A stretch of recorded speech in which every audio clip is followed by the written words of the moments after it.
은혜 받을 하나님의 말씀, 우리 에레미야 33장 22절 말씀, 한 절 말씀입니다. 우리 에레미야 33장 2절 말씀 우리 보도록 하겠습니다. 우리 한 절 말씀 우리 다 같이 읽습니다. 시작. 하늘의 만상은 셀 수 없으며 바다의 모래는 측량할 수 없나니 내가 그와 같이 내 종 다윗의 자손과 나를 섬기는 레위인을 번성하게 하리라 하시니라. 아멘. 그림을 한번 보여드릴까요? 보여주세요. 네. 성경을 어떻게 믿나요? 네. 아니, 성경 보면 이제 기적도 있고 이래서 신화라, 설화라 이렇게 얘기를 하는데, 그렇게 얘기하는 사람들에게 이제 우리가 성경을 믿을 수 있다 이렇게 설명을 하는 거죠. 보시면 초등학교 한번 읽어볼까요? 거기 시작. 초등학생이 쓴 책은 초등학 수준이지요. 대학 교수가 쓴 책은 대학 교수 수준이지요. 성경은 하나님의 말씀이기에 하나님의 수준인데요. 네. 그래서 책을 어떤 사람이 책을 썼어요. 그러면 그 책 쓴 사람이 누군가? 그게 이제 어린아이가 이제 쓰는 거, 어린아이가 이야기하는 거, 그 다음에 어른이 얘기하는 거, 전문가가 얘기하는 거 다르죠. 그것처럼 그 누가 얘기했는가가 중요한 거죠. 그 사람이 그래서 우리가 얘기할 때 참 중요한 게 뭐냐면 내가 들어서 얘기를 할 때에 잘 얘기해야 돼요. 누가 이렇게 얘기해서 내가 들어서 얘기하는 거야. 그런데 나를 통해서 그 이야기가 전달되면은 그거는 내가 책임을 져야 되는 거예요. 내가 그냥 들어서 하는 얘기다. 그걸로 끝나는 게 아니에요. 그러니까 우리가 그걸 잘 해야 돼요. 말할 때. 누가 이렇게 얘기했는데 그걸 얘기를 할 때는 내가 판단을 해서 이 얘기는 안 해야 되겠다. 이 얘기를 하면 그게 은혜가 되지 않겠다. 그래서 이 얘기는 안 하는 게 좋겠다. 그리고 이제 확인을 해보고, 그리고 그 얘기가 사실이라는 게 증명이 밝혀졌으면, 그래도 이 얘기를 내가 하는 것이 우리 사람들에게 유익을 끼치고 덕을 세우는 게 아니다. 그러면 입을 다무는 게 낫죠. 마치 그거예요. 그러니까 제가 가끔 비유를 잘 들잖아요. 집에서 막 하다가 이제 그 쓰레기가 발견이 됐어. 뭐 잘못 발견해가지고 그 악취가 내는 음식물을 이렇게 발견이 됐어요. 근데 그것을 이제 냄새 나니까 이제 꽉 묶었어요. 드러났어요. 아이가 이제 들어왔어요. 야, 이리 와봐. 여기 음식물 막 봤는데 막 엄청 냄새 나는 게 있다. 그래서 이제 그걸 다 열어 보여줘. 야, 그리고 그거 또 이제 오면 또 닫어. 또 다른 애가 또 왔어요. 근데 그거를 이제 야, 이리 와봐. 이런 냄새가 났어. 그래서 그걸 확 열어가지고 다 보여줘. 그 다음에 이제 이거 꼭꼭 닫어. 이런 사람을 보면은 우리가 생각할 때, 야, 우리 엄마 이상하다. 그렇죠? 왜 냄새 나는 거를 그냥 그렇다 그러고, 얘기도 안 하죠. 그냥 들어와서, 무슨 냄새 나? 그러면, 뭐 그거야. 그래서 그런 걸 얘기하죠. 그걸 막 일부러 냄새 난다고 하면 그걸 열어줘서 보여주지 않잖아요. 그러니까 우리가 그런 거예요. 우리 교회에서나 뭐 공동체에서 우리가 뭐 안 좋은 걸 들었어요. 그럼 그거 와가지고 옆 사람한테 와서 내가 막 그 안 좋은 거 들었어. 막 그렇대. 막 얘기하는 것이 마치 그런 거예요. 영적인 쓰레기죠. 우리가 사람하고 일을 하다 보면 건물을 짓다 보면 그 폐자재가 생기잖아요. 일을 하다 보면 그런 일이 생기죠. 그럼 그런 일을 나는 이렇게 잘 정리해서 쓰레기를 다 모아서 이렇게 딱 모아두고 버리면 되잖아요. 근데 그거를 막 다 풀어헤치고 막 냄새 다 붙이고 그런데 그거를 다 풍기는 사람, 그런 거잖아요. 그러니까 우리가 내한테 그 말을 들었을 때 그 다음에 내가 전달하는 거는 이제 그 다음부터는 내가 하는 말이 되는 거예요. 내가 하는 말. 그러니까 우리가 말하는 거 정말 잘해요. 그런데 그래서 누가 얘기하는가가 중요한 거죠. 오늘 초등학생이 쓴 책은 초등학교 수준이고 대학 교수가 그 말을 하는 순간에 그거에 대한 책임을 짓는 거죠. 근데 성경은 누가 기록한 거냐면 하나님이 기록하셨어요. 하나님 말씀이에요.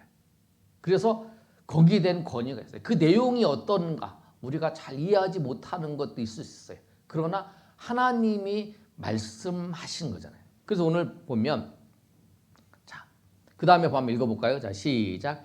세상에 머리가 좋은 과학자들이 우주에 있는 별을 보고 3,000개나 있다고 했는데 만원경이 개발되면서 우주에 별이 엄청 많다는 사실을 알았어요. 그러나 성경은 이전부터 우주에 엄청 사실을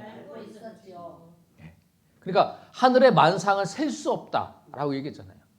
바다의 모래는 측량할 수 없다. 바다의 모래를 보고 우리가 측량할 수 있잖아요. 근데 하늘의 만상을 보고 셀 수 없다. 하늘의 별들을 보고 얘기하는 거죠. 근데 그 당시에 에레미야 시대 때는 지금부터 2000년에서 2000년 전에 예수님이 나시기 전에 한 700, 800년 그 정도 됐겠죠. 600, 700년 그 정도. 그러니까 지금부터 한 3000년 전이죠. 그러니까 에레미야가 뭐 만상에 그 셀 수 없다라고 하는 거, 하늘의 만상을 셀 수 없다라는 건 에레미야가 알았겠냐는 거예요. 왜냐하면 그 당시에 그 과학자들도 만왕경이 개발되면서 별들이 많다라는 걸 알겠지만 대충 한 3,000개 되지 않을까 보이는 걸 봐서는 그 정도만 생각을 한 거라는 거예요. 그런데 성경은 셀 수 없이 많다라고 얘기하는 거죠.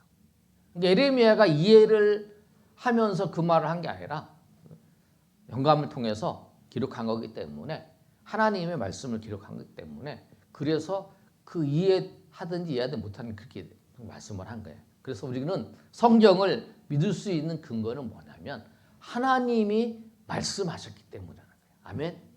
하나님이 말씀하셨기 때문에 믿는 거예요. 우리는 이 성경 자체가 하나님의 말씀이기 때문에. 그래서 예수님이 이제 부활하신다. 그것도 우리가 부활하셨다. 그것도 믿는 거죠. 우리가 이제 오늘이 17일이고 다음 주가 이제 지나고 고난 주간이 시작이 돼요.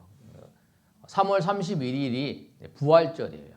그래서 부활절 전주에 예수님이 예루살렘에 들어가시고 한 주간 고난을 당하시고 그 다음에 예수님이 부활하신 날이에요.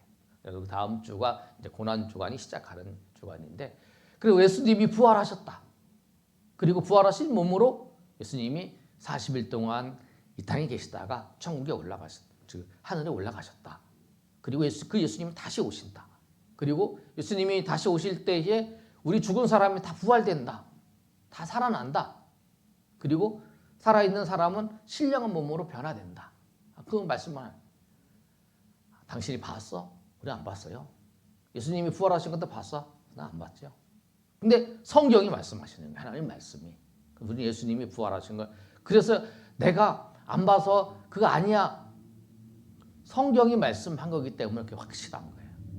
저기 가끔 있잖아요. 그 남대문 옛날에 어른들이 남대문 구경하러 갔는데 야 남대문 가니까 문턱이 없어. 그랬더니 어떤 시골 사람이 그러니 거짓말하지 마. 문턱이 없는 집이 어디 있어? 다 문턱이 있지. 그렇게 얘기를 했다는 거예요. 그래가지고 아니 내가 가보니까 진짜 문턱이 없던데. 그래갖고 이제 사람들하고 논쟁이 붙었어요. 근데 이제 결국에는 누가 이겼냐? 문턱이 있다고 하는 사람이 이겼어요. 왜? 다른 사람들은 한 번도 다 남대문 안 가봤으니까. 그리고 다 집에 보면 그 당시엔 다 문턱이 있잖아요. 아유 이 사람은 남대문 가고 헛것 보고 왔네 이렇게 되는 거죠. 그런데 사실은 뭐냐면 그 사람들이 다 문턱이 있다고 얘기해도 문턱이 없는 것처럼. 왜? 성경은 하나님이 말씀하기 때문에 우리가 다 부활이 없다. 사람들이 다 그렇게 얘기해도 예수님이 다시 재림하시는 날 다 부활되는 거예요. 왜? 하나님 말씀대로 다 이루어지기 때문에. 그래서 우리 성경을 어떻게 믿냐? 성경은 하나님의 말씀이기 때문에 우리가 믿을 수 있다는 거예요. 자, 그 다음 한번 볼까요? 자, 철학은 한번 보겠습니다. 그 다음 한번 읽어보겠습니다. 자, 시작. 철학은 질문으로 끝납니다. 철학자 중에 가장 뛰어난 철학자 칸트인데요. 일본 동경의 어느 철학도가 공부를 하다가 폭포에서 자살을 했습니다. 그 학생의 주머니에서 유서 한 장이 나왔는데 이렇게 써져 있었습니다. 칸트 지가 무엇을 아나? 철학은 인생에 대해 질문으로 끝이 나고 성경은 인생의 해답을 줍니다. 이건 이제 에피소드 같은 이야기죠. 철학을 공부하다가 답을 찾지 못해서 그 사람이 이제 자살을 했는데 칸트를 연구했는데 인생의 답을 얻지 못했다라는 거예요. 그런데 철학은 질문을 하지만 인생에 대해 질문하지만 성경은 인생에 대한 해답을 준다는 거예요. 인생은 어디서 왔는가? 그렇죠? 인생은 하나님이 만드셨다는 거예요. 그리고 인생은 어떻게 끝나는가? 우리는 죽음으로 끝나죠. 죽음으로 끝나는데 죽음 이후에 무엇이 있는가? 죽음 이후에 영원한 천국이 있고 죽음 이후에 천국과 지옥으로 나눠지고 우리가 이 땅은 왜 사는가? 이 땅에 고통이 어떻게 왔는가?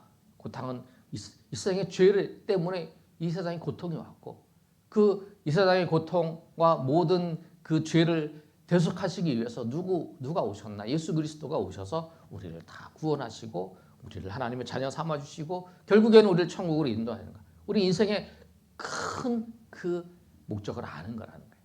우리 인생이 어디서 왔고 어떻게 가고 우리가 어떻게 걸어가고 있는지 그리고 우리는 천국을 향해서 걸어가고 있는 거죠. 천류역정에 보면 존 버널이 쓴 천류역정의 내용을 보면 인생을 살면서 겪어야 되는 그 내용들을 소설로 쫙 기록해 놨잖아요. 그런 과정들을 겪어서 우리가 천국에 간다는 거예요.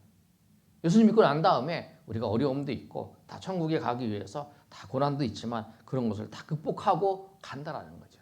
그래서 인생의 그 해답은 어디에 있냐면 예수 그리스도 안에 그 성경의 말씀을 통해서 우리가 어떻게 왔고 어디로 가고 또 어떻게 우리 인생의 모든 고통과 그 질병과 이 모든 것이 찾아왔느냐에 대해서 성경이 말씀을 하고 있는 거예요. 그래서 우리가 성경을 통해서 주님을 만나는 거예요. 예수 그리스도를 만나는 거죠. 우리의 길이시고 진리이시고 생명이신 예수님을 만나는 거예요. 그리고 그 성경이 그 말씀이 하나 진리라는 거죠. 거짓이 없고 영원하고 변함이 없고 그런 그 진리인 성경을 우리가 알고 그 성경을 우리가 따라서 살아가는 거예요. 오늘 두 가지를 배웠습니다. 성경을 어떻게 믿는가? 성경은 하나님의 말씀이다. 하나님이 쓰신 말씀이다. 그래서 거짓이 없고 그 다음에 진실하고 그 다음에 영원하고 변하지 않는 그 성경의 말씀 그리고 그 말씀을 통해서 우리가 우리 인생에 우리가 태어나고 죽고 어디로 가고 있는지를 우리가 아는 거죠. 그래서 과학 중에 학문 중에서 가장 높은 학문이 철학이라고 얘기하잖아요. 인생에 대해서 생각을 하는 것. 그래서 철학은 그 질문을 던지지만 그 질문에 대한 답을 영적인 세계, 보이지 않는 세계에 대해서 철학을 생각하지 않기 때문에 그 답을 제시할 수 없는 거잖아요. 그러나 그 모든 것을 아시는 주님을 만날 때 우리가 모든 것을 아시는 주님을 만날 때에 우리가 그 안에서 평안을 누리고 행복을 누리며 산다는 거 우리가 꼭 기억하셔서 성경을 통해서 인생의 해답을 얻고 또 인생의 길을 얻고 우리가 그 길을 따라서 걸어가시는 저 여러분 되시기를 예수님의 이름으로 축원합니다. 아멘.